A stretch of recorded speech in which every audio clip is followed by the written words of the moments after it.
তারা আমার বান্দা। 2, যারা অন্যায় ভাবে কাউকে হত্যা করে না তারা আল্লাহর বান্দা। 3, যারা জিনা ব্যভিচার করে না তারা আল্লাহর বান্দা। অতএব যে শিরিক করে সে আল্লাহর বান্দা নয়, সে শয়তানের গোলাম। সে কার গোলাম?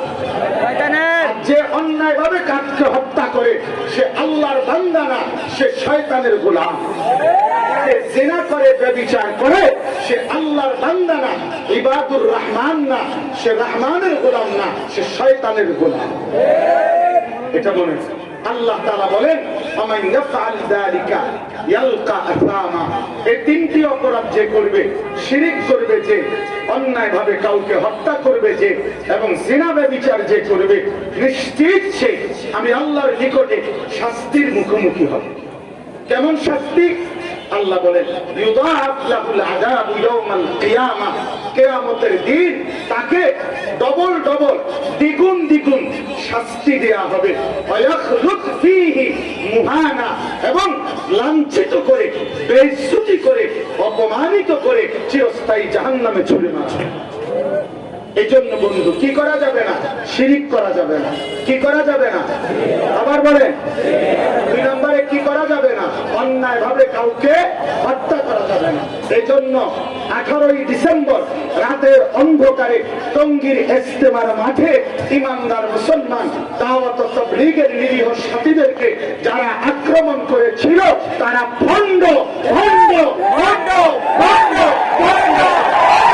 এজন্য সাত ভণ্ড, সাত ভণ্ড, সাত মুনাফিক, তার অংশীরাও মুনাফিক।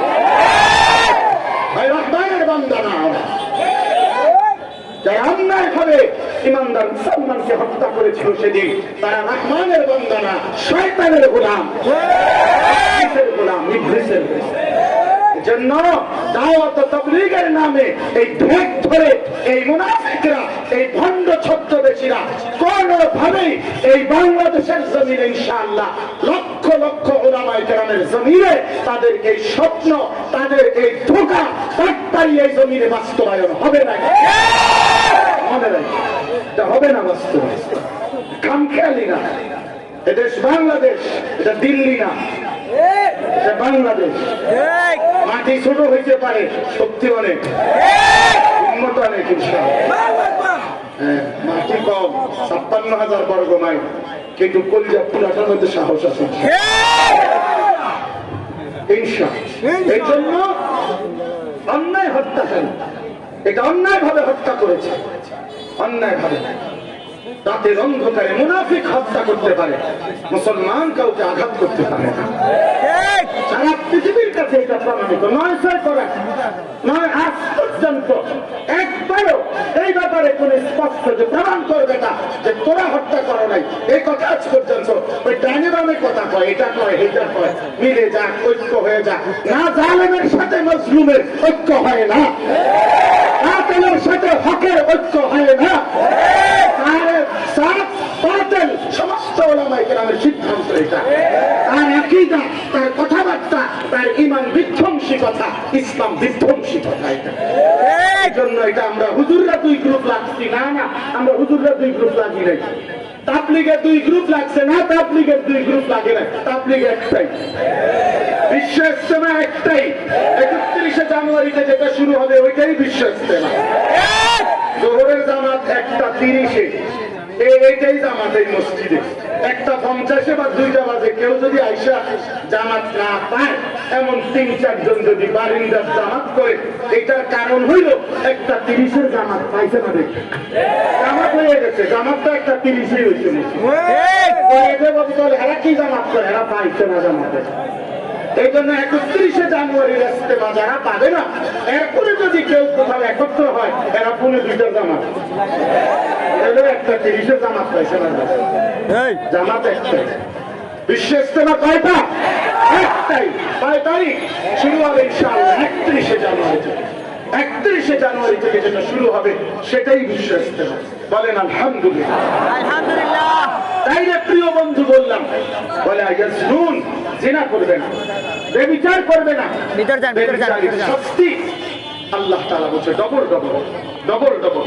দোস্ত, আমি এটা মাঝখানের জন্য মনে করাই দিলাম, কিশোর নৌজওয়ান, চরিত্রের হেফাজত করো বন্ধু। দুনিয়াতে সুখ মিলবে, আখিরাতে সুখ মিলবে, এক পবিত্র নারী মিলবে। আজ নষ্ট হইও না। যে চাহিদা আল্লাহ দিছেন সেই চাহিদা পূরণের ব্যবস্থাও আল্লাহ রাখছেন। তৃষ্ণা যিনি দিয়েছেন, পবিত্র পানি হালাল তিনি ব্যবস্থা করেছেন। ক্ষুধা যিনি দিয়েছেন, হালাল খাবার তিনি ব্যবস্থা রাখছেন। অতএব যৌন চাহিদা যিনি দিয়েছেন আল্লাহ, হালাল স্ত্রী যৌন চাহিদা পূরণের তিনি ব্যবস্থা রাখছেন। অপেক্ষা করো, কুত্তার মতো হইও না, পাগলের মতো হইও না, মাতালের মতো হইও না। একটি পবিত্র হালাল স্ত্রী সবর করিলে ইনশাআল্লাহ মালিকের পক্ষ থেকে মিলেই যাবে। ঠিক। আমি এই জন্য সমস্ত নওজোয়ানকে অনুরোধ করলাম, চরিত্র নষ্ট না করুন। যে মানুষের চরিত্র নাই তার কিচ্ছু নেই। মানুষের জীবনের শ্রেষ্ঠতম সম্পদ তার আখলাক। ঠিক কিনা বলেন না? এ প্লাসের নাম মানুষ, গোল্ডেন এ প্লাসের নাম মানুষ না। মানুষ হলো আখলাকের নাম। আখলাকের নাম মানুষ, উত্তম চরিত্রের নাম মানুষ, পবিত্র জিন্দেগির নাম মানুষ। আল্লাহ তাআলা আমাদেরকে বুঝ দান করে। আজ অভিভাবকরাও এটা ভাবে না, আজ অভিভাবক ভাবে না। শিক্ষিত হইতেছে, মেয়ে শিক্ষিত হচ্ছে, ছেলে শিক্ষিত হইতেছে, মানুষের মতো মানুষ বানাইতেছে সন্তানকে। আপনি জিজ্ঞাসা করেন 16 বছরের ছেলেটা